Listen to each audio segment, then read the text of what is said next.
Howdy TubeUbers. Today's video is I just want to talk about one of my all-time favorite directors, a brilliant writer, a brilliant artist, and that is Mr. Guillermo Del Toro. Absolutely love um, his movies, all the way back from his first movie Kronos, his first Hollywood film that the original release the studio butchered, Mimic. Of course, Devil's Backbone, Blade 2, uh, Hellboy 2, Pacific Rim.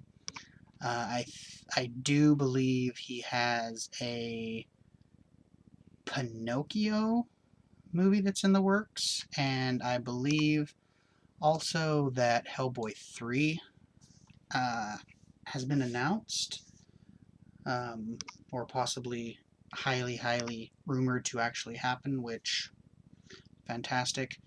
I love the detail that this guy puts into his films.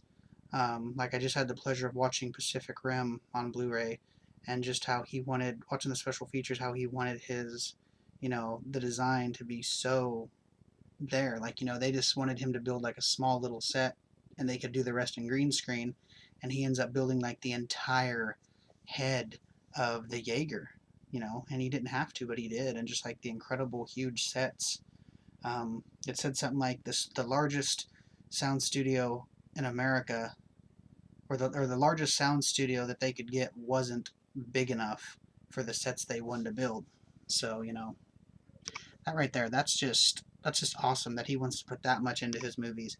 Um, I actually don't own The Devil's Backbone or Kronos yet. I've seen them both a number of times, though. I just have not gotten the special editions of them, but all his other releases I have.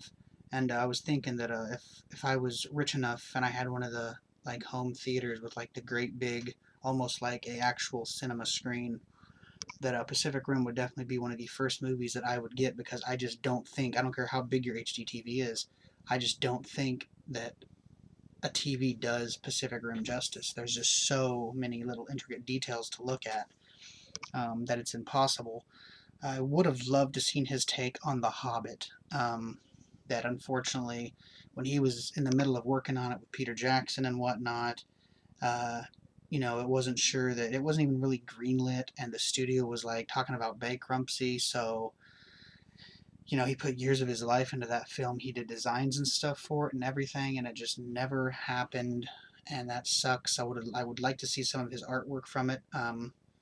He actually has a book called Cabinet of Curiosities, Notebooks, Collections, and his other my other obsessions, that looks absolutely brilliant. I've looked at it on Amazon a number of times, and it runs about $30-ish. I hope to pick it up somewhere in the future. Um, but just the artwork and stuff that he does for his films, uh, it's just fabulous. His mind is so good. It's just great that he is basically like, an 11-year-old kid in the body of an adult. Um, he just has that imagination that I really don't think a lot of other people out there can touch personally. I mean, to me, he's just absolutely brilliant.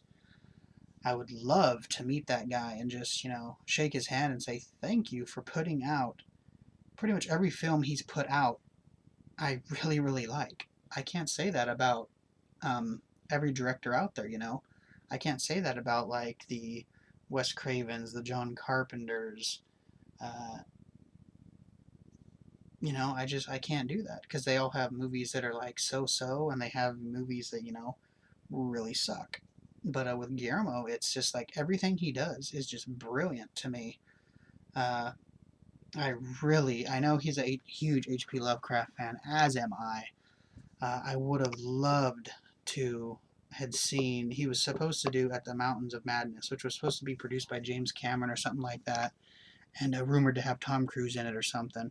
But I would have loved to have seen him do that movie. I know that when he was doing, or in the process of trying to do At the Mountains of Madness, that when it got basically canned, that it was just like, canceled, that he did not want to compromise with the studio. They wanted to make it like kid friendly and have it be like a shorter length or something like that, and he wanted to keep it like long. He wanted to make it, he wanted to make his movie. He didn't want to make the studio's movie. So, he just kind of backed out. He left, no compromise with him. Let him do what he wants to do. I mean, he has a great eye. Why would you argue with him?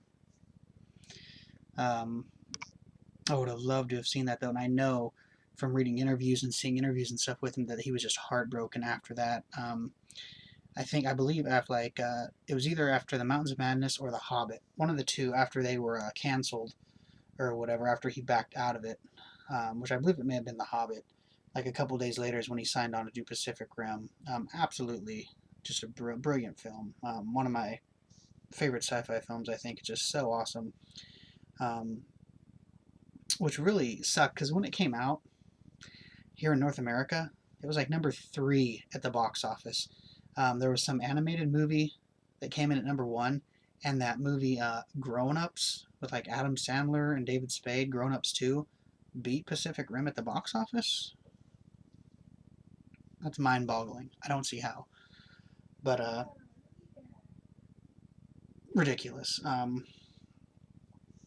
He also co-wrote a trilogy of books, which I call the Strain trilogy, with Chuck Hogan, which the wife is actually reading right now. And I think he wrote and is directing the first episode of the soon-to-be The Strain TV show, which I think debuts in May, June, or July this year, which I'm really psyched about because I read most of the first book and I didn't have the other books at the time, so I just kind of put it to the side.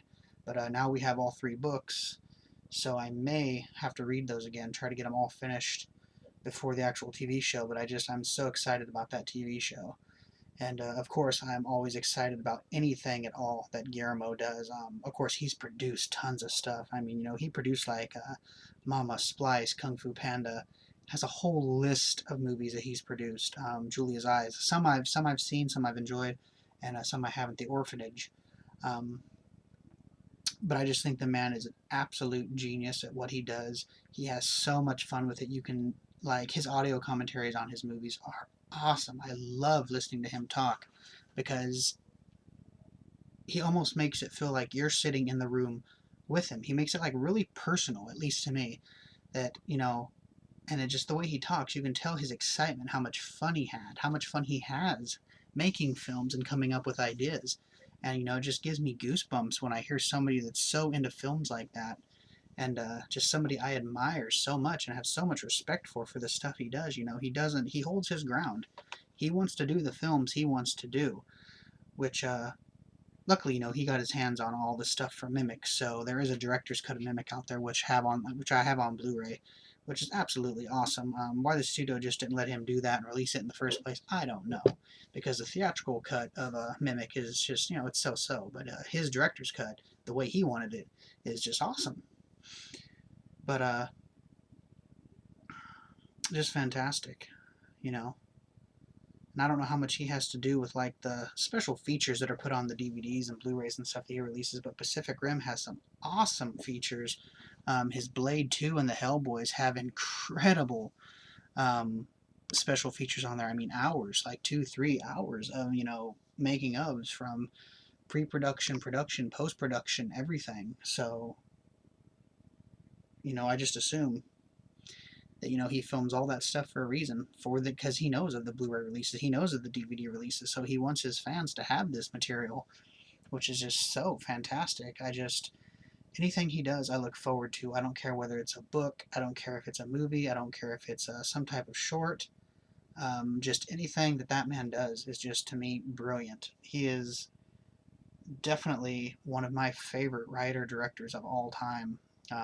He's moved up into that top 5 within the past, probably after, I don't even know. He's just been there for years. So yeah, I guess that's the end of my video. I just wanted to get my opinion of Guillermo Del Toro out there, and just let everybody know. Check out his stuff if you haven't. I'm sure if you're a horror fan or a sci-fi fan, or a combo of both, I'm sure you've checked out his stuff. Read the Strain trilogy if you like nasty vampires, mean nasty vampires, not the Twilight sparkly vampires. But just check out Guillermo del Toro. There's some really good interviews with him on YouTube. Type in his name, check him out. Brilliant, absolutely brilliant. So, all right. So there we go. That's my video. Comment, subscribe, and cheers. Be seeing you.